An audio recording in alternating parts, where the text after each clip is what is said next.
Hola, buenas noches, tardes.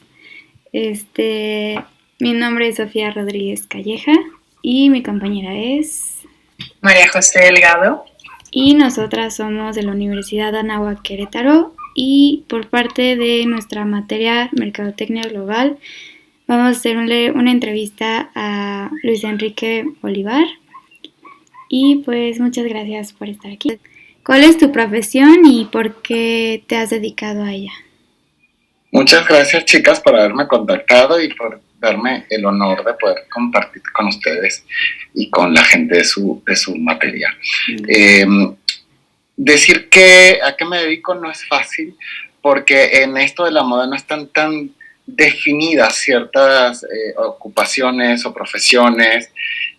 Y pues yo me dedico realmente a brindar servicios diversos en moda, como coordinación de desfiles, styling, musicalización, tanto para pasarelas como para fashion films, producción de fashion films, realización de campañas, lookbooks, etc. Asesoría a marcas, a diseñadores, e incluso también he diseñado. Diseñé la mitad de la colección de la última temporada, Primavera 21 de Benito Santos, una colaboración que me invitó. Yo realmente estudié primero ingeniería y al mes me di cuenta de que no era lo mío. Me iba muy bien, pero era porque me preocupaba. Y teniendo una materia humanística, fue cuando descubrí que ese era más bien mi lado, no tanto el de las ciencias exactas. Entonces, luego decidí estudiar publicidad, hasta que un día estoy comprando revistas, como normalmente lo hacía, y encontré una que me encantó, porque era una revista no tan comercial como Vogue o Elle o Harper's Bazaar, y encontré en esta publicación algo mucho más de vanguardia, mucho más propositivo, muy arriesgado, sobre todo para la época, y me encantó. Entonces yo entré en contacto con las personas de esta revista estadounidense, porque, bueno, como estaba yo por hacer mi tesis de grado en comunicación, quería hacerles una entrevista, accedieron y mantuvimos comunicación. Luego yo me vengo a México en el año 2001 y estando aquí, al muy poco tiempo me contactan de la revista y me ofrecen ser editor de la versión Venezuela. Y luego deciden hacer versión Latinoamérica desde México, donde me nombran editor asociado. Y entonces, bueno, ya estuve un tiempo y ya luego, que culmina esa etapa, me llaman para, que fue la primera revista desde Guadalajara, pero de circulación nacional. Estuvimos 8 años con ella, nos fue increíblemente bien, se abrieron como muchas oportunidades, hasta que ya no solamente hacer la parte editorial, sino ampliar mis horizontes, y eso es lo que estoy haciendo hasta ahora. Y a partir de todos los trabajos que tú realizas, ¿cómo crees que la mercadotecnia forma parte de ellos? ¿La aplicas en todo? En todo, en absolutamente todo. La mercadotecnia es esencial, pero hay que entender a la mercadotecnia desde la moda, porque es muy diferente a la mercadotecnia aplicada a otras industrias. En el caso de la moda es un caso muy particular porque estamos hablando de un producto muy especial, que no es ese objeto tangible que la gente cree que es la vestimenta como tal. Va mucho más allá de eso. Ese es el inicio del producto. El producto real es un producto integral, un producto extendido de esa vestimenta que tiene que ver con un estilo de vida, con aspiraciones, fantasías, sueños, pero que se enlazan con esta idea del lifestyle. Hay que entender muy bien lo que llaman el ADN de la marca y a partir de eso trabajar. Pero no solamente es cuando tú trabajas con campañas, etcétera, ¿no? O sea, también tiene que ver con los desfiles, tiene que ver con los eventos como tal, las experiencias que tú brindas, que deben ser memorables, pero que tienen que estar muy casadas con las marcas, ¿no? Pero al mismo tiempo, la moda es bastante abierta en muchos aspectos. Por ejemplo, si tú vas a hacer una editorial de moda, tú puedes tener grandes firmas de lujo súper reconocidas en el ámbito global, y en esa misma producción tú puedes incluir quizás marcas locales mucho más independientes, pero que se adecúan perfectamente a esta línea de estilo de vida. ¿no? Y estas marcas de lujo no tienen ningún problema con eso, pero claro está que tampoco lo puedes mezclar con una firma que sea de consumo masivo, porque es algo totalmente diferente. No, y de todo eso que nos hablas, ¿qué herramientas son las que utilizas para publicidad o para ya sea tu imagen? Mira, nosotros estamos viviendo un tiempo en el que las cosas se están perfilando todavía. Hay muchas cosas que no están totalmente definidas porque el avance tecnológico ha crecido quizás de una manera muchísimo más rápida que como hemos crecido nosotros, nuestra formación, el propio sector productivo de la moda, otros sectores también, no solamente la moda, ¿sabes? La gastronomía, la hotelería, o sea, todo esto, la propia tecnología nos ha rebasado. Entonces nos hemos tenido que ir adaptando e ir entendiendo un poco, hemos tenido que ir adoptándolas e ir aprendiendo en el camino.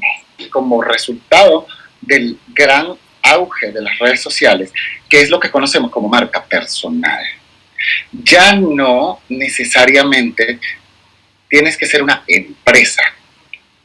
Ya no necesariamente tu producto es lo más importante. Hoy en día, tu marca eres tú. Los públicos han cambiado, las audiencias han cambiado y los consumidores han cambiado. Entonces ya necesitan tener como una relación mucho más directa con el creador. Ya necesitan como estar un poco más involucrados con su vida, con todo lo que pasa a su alrededor. Entonces tienes que utilizar herramientas como las redes sociales, que creo que son las imprescindibles hoy en día, las más importantes. El Instagram se convirtió como en mi herramienta principal. Hoy en día también estoy adoptando Clubhouse y se está convirtiendo como en una de mis herramientas fundamentales. Pero hay que entender que no todas las plataformas son para todos ni para todos los tipos de productos. Entender de qué manera es que voy a utilizar el TikTok, ¿no? Porque el TikTok quizás es muy juvenil, es muy humorístico, y no se adapta tanto quizás a mi perfil, pero tengo que definitivamente utilizarlo. Yo intenté el año pasado, me harté, no pude con él, me estresó muchísimo, pero ahí está, estoy esperando. Y no lo he necesitado al 100% gracias a Instagram y ahora Clubhouse, pero creo que sí tengo que retomarlo. Todos tenemos que estar en todas las redes, pero hay unas que son como tus plataformas fundamentales y las otras se tienen que convertir en complementarias. Y con todo este tema de la globalización en la industria de la moda que comentas, ¿qué factor crees que fue clave para ti que cambiaras para poder seguir como siendo rebelde? Es un hecho tan real que, por ejemplo, yo estuve 2 meses en un viaje en Europa. Estuve como desde Portugal hasta Finlandia, Estonia y por allá, y no hubo nunca nada que verdaderamente me impresionara de la moda, ¿no? Yo pensé que iba a encontrar cosas que me iban a impresionar demasiado, y la verdad es que nada me impresionó, porque precisamente lo que ustedes mencionan, la moda está tan globalizada que ya no hay algo que te haga impresionarte, ¿no? Quizás en un nivel técnico sí, porque hasta la moda más popular y más económica tiene una impecabilidad que nosotros quizás todavía no alcanzamos. Solamente una exposición que vi en Milán de diseño de moda coreano. Ha sido impresionante y algo que de verdad no me hubiera imaginado. En cuanto al producto, en cuanto al diseño, ahora el lenguaje, la técnica, la comunicación, eso ya cambia el panorama, ¿no? Y estando precisamente en ese viaje, pues yo siempre manejé mis redes sociales de una manera total y absolutamente laboral, ¿no? No publicaba nada personal, solamente lo que yo hacía. Y en ese viaje, pues es como muy natural que cuando tú estás de viaje, tú pues subes imágenes de esa experiencia que estás teniendo, ¿no? Eso es como muy natural. Entonces yo lo empecé a hacer y noté que el alcance que tenían estos posts eran muchísimo mayores que lo que tenía mi trabajo, la muestra de mi trabajo, lo cual me pareció impresionante y al mismo tiempo triste, porque yo creo que a la gente lo que más le debe interesar es lo que yo sé hacer y puedo hacer, más que yo como persona, porque no soy una celebridad, ¿no? Sin embargo, eso me empezó a abrir la mente y a entender esto de que tu marca personal eres tú hoy en día Y entonces, te guste o no te guste, es muy importante que empieces a trabajar una mercadotecnia personal en redes sociales. Entonces ya empecé a asumir esa postura. Me costaba mucho trabajo y me sigue costando un poco de trabajo porque con este cambio que hubo de editores a influencers y a bloggers y toda esta gente, a mí me ha parecido muy complicado porque pues tú ves, no quiero decir que todos, pero sí en su mayoría de influencers y bloggers no es gente preparada, no es gente que haga algo más allá de tomarse fotografías, ¿no? Y de ser bonitos o apetecibles o yo no sé qué, ¿no? Y a mí eso se me hace muy grave porque entonces, ¿cuál es el aporte social, ¿no? ¿Cuál es el aporte que tú estás brindando a la industria, a la sociedad, a los consumidores, etcétera, etcétera? Más allá de eso, no quiero decir que no lo hagas, pero ¿qué más haces aparte de eso que sea relevante? Y al mismo tiempo, también tengo esa misma tristeza con, por ejemplo, hay mucha gente impresionante en contenidos de moda, sociólogos, por ejemplo, que han escrito libros interesantísimos. La gente ya no está en las librerías, la gente ya no está en las bibliotecas, pero estos autores, los investigadores, toda esa gente no está fuerte en las redes sociales. Entonces creo que hay un vacío de información profunda, de información seria, de información formal y sólida que te haga pensar más allá de 5 maneras de utilizar una prenda, ¿no? O sea, ¿dónde están esos aspectos sociales, económicos, culturales, políticos, económicos, tecnológicos, ambientales que mueven a la moda? Todos tenemos el gran reto de trasladar ese tipo de información valiosa hacia estas nuevas plataformas. Claro, y así de, como nos comentas que es un poquito difícil ya ser único y pues innovador en toda esta industria, ¿tú cómo has innovado para diferenciarte de los demás? Bueno, yo no creo que sería muy bonito que yo mismo diga si he innovado o no. Creo que eso lo deberían decir otras personas. Ahora, lo que te puedo decir es que intento aportar, intento innovar. ¿Cómo? Formándome. Creo que es bien importante que hoy en día la gente que está trabajando en la moda no solamente sepa de moda, no solamente sepa de tendencias. Sin embargo, yo creo que es muy importante que tengas una vasta cultura general. Tienes que saber de demasiadas cosas. Nunca terminas de ser un sabio, nunca terminas de dominar todos los temas. Pero yo creo que la moda, al precisamente ser un asunto de lifestyle, tienes que saber bastante de literatura, música, cinematografía, arte clásico, arte contemporáneo. Tienes que saber de diseño en todos los aspectos, o sea, diseño integral, diseño mobiliario, diseño industrial, arquitectura, gastronomía, viajes, etc. Tienes que saber de muchísimas áreas y nunca terminas de aprender de todas. Creo que hay que formarnos y creo que para la creación, yo soy muy insistente con mis alumnos y con todas las personas que puedo hacerlo, ya hay que dejar de mirar la moda para crear moda. Si estamos mirando a la moda para crear moda, estamos mirando a lo que ya existe para hacer lo que ya existe. Tenemos que mirar hacia otros lados. Creo que hay que hacer una gran mirada hacia el interior de nosotros, porque tenemos particularidad. Somos seres humanos, entonces somos particulares, somos únicos, somos auténticos. Algo hay en nosotros que es único, que no tienen los demás. Entonces hay que intentar trasladar eso. Pero hay que mirar, como les dije anteriormente, a otras disciplinas que son muy ricas, ¿no? Hay que mirar hacia la cultura, hay que mirar hacia el arte, etcétera. Y creo que a partir de allí es donde vamos a encontrar formulitas para crear nuevas cosas, incluso hasta cosas que parecen fuera de todo esto. ¿Por qué no inspirarte en la tabla periódica de los elementos?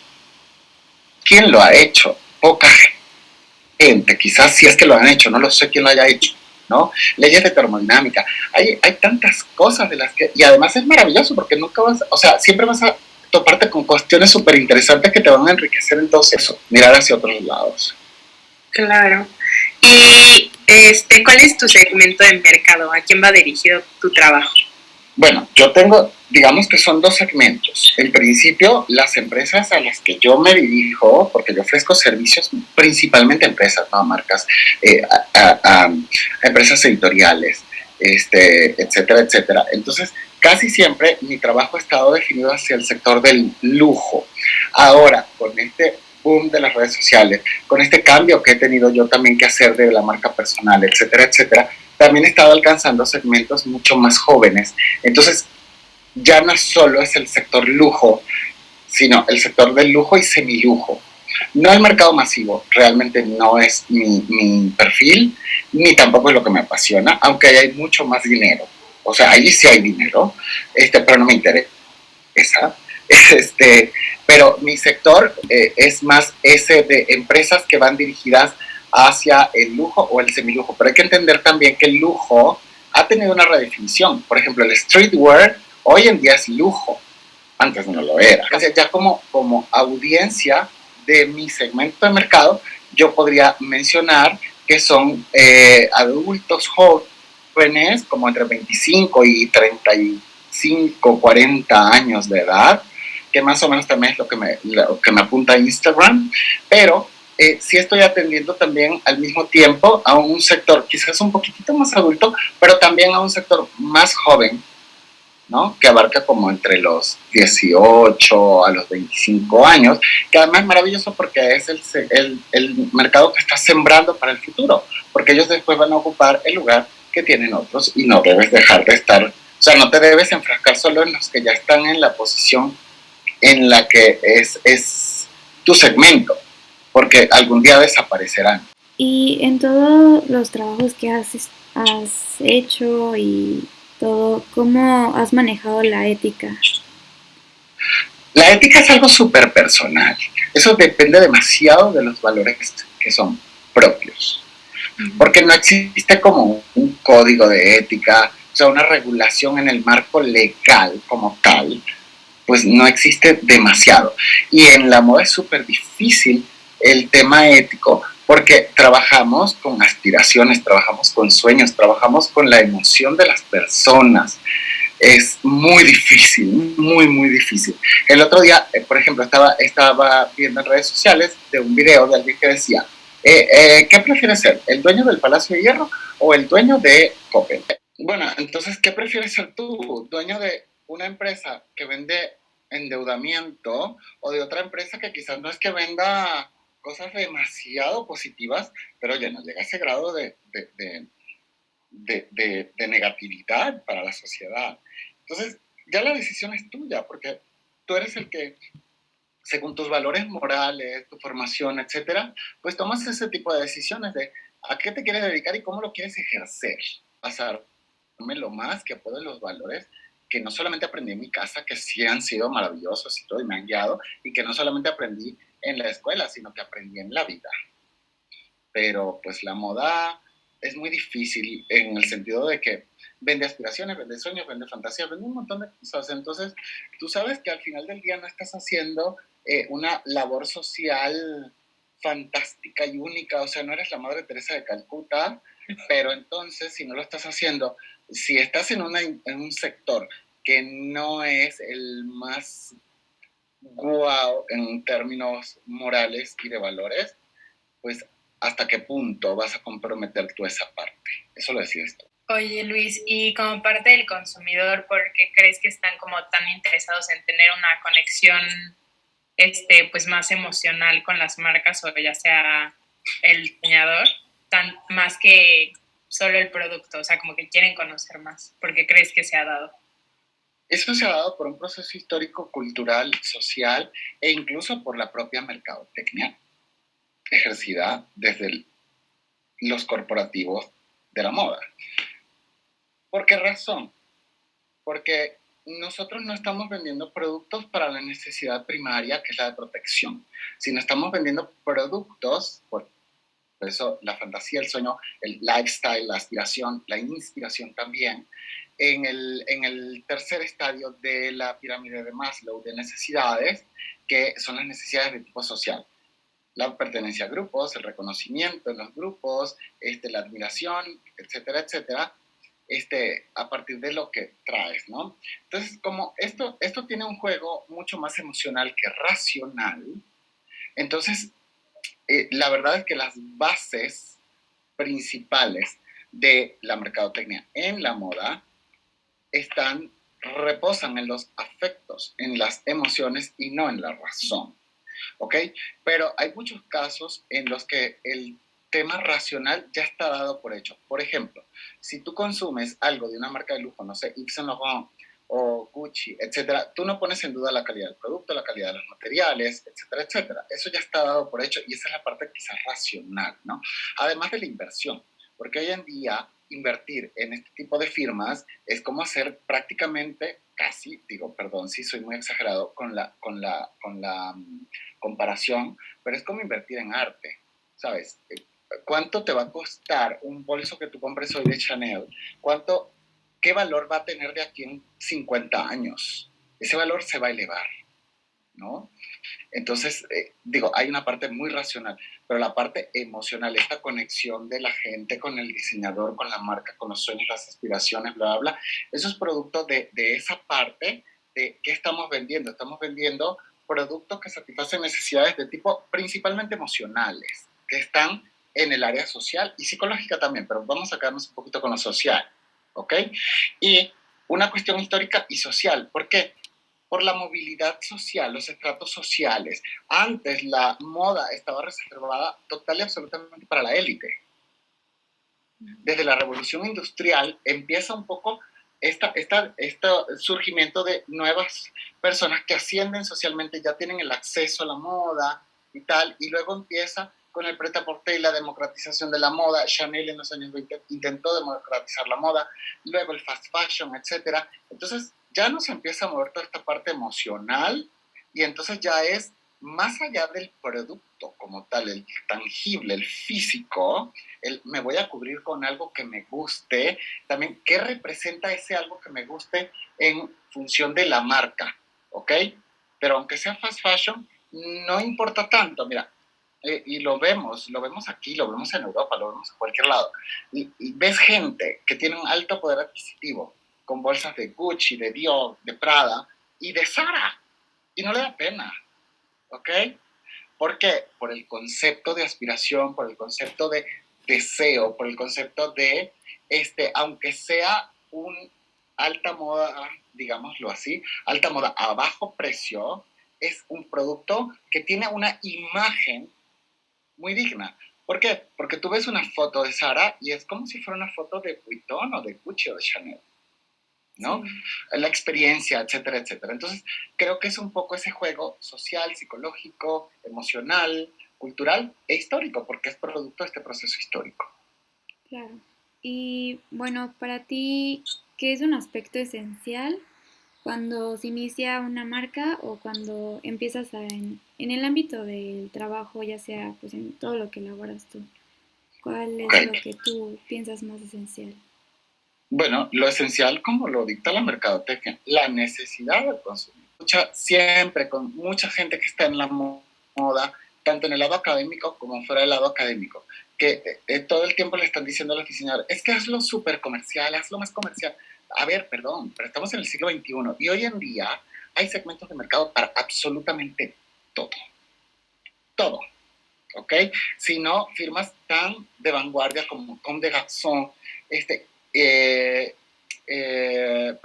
Iris Van Herpen, Viktor and Rolf, etcétera, no venderían y sí venden y son aspiracionales, etcétera, etcétera. Entonces hay que arriesgar. Yo creo que además es mucho más fácil que tú compitas con un producto especializado, diferente, auténtico, único, en un segmento muy pequeño, a que tú compitas en un segmento popular donde te vas a perder. Solamente con el fast fashion ya te pierdes.